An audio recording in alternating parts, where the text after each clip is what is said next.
সিরাজগঞ্জ এনায়েতপুর সড়কের বেলকুচি পৌর সদরে গেলেই চোখ আটকে যাবে দৃষ্টিনন্দন এক স্থাপনায়। তা হলো আল আমান বাহেলা খাতুন জামে মসজিদ। মসজিদ ভবনটি দেখামাত্রই মনে হবে এটা সৃষ্টি ও স্রষ্টার একাত্ম হওয়ার এক শান্তিপূর্ণ স্থান।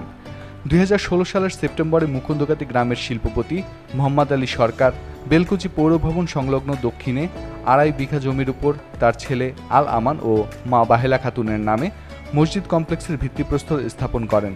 প্রায় 30 কোটি টাকা ব্যয় করে নয়নাভিরাম এই মসজিদ নির্মিত হয়। মসজিদটি নির্মাণে সময় লেগেছে প্রায় 4 বছর।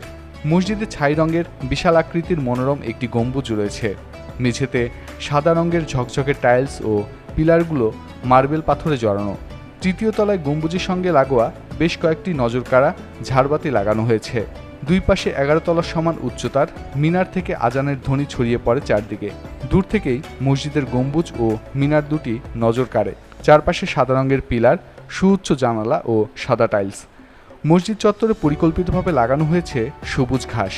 চারপাশে রং বেরঙের লাইটিংয়ে রাতের বেলা এক অন্যরকম আবহের সৃষ্টি হয়।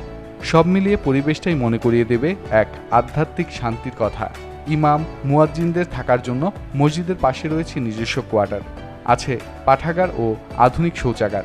সেই সঙ্গে প্রবেশপথের 2 সিঁড়ির পাশে কাচে ঘেরা অটো ফিল্টার করা পানি দিয়ে আছে অজুর ব্যবস্থা।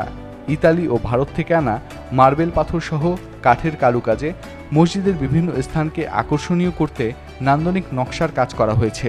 বিশেষ করে মসজিদের সামনে সুউচ্চ 2টি সিঁড়ি, নান্দনিক প্রবেশপথ ও প্রধান ফটক যে কারো দৃষ্টি কাড়বে।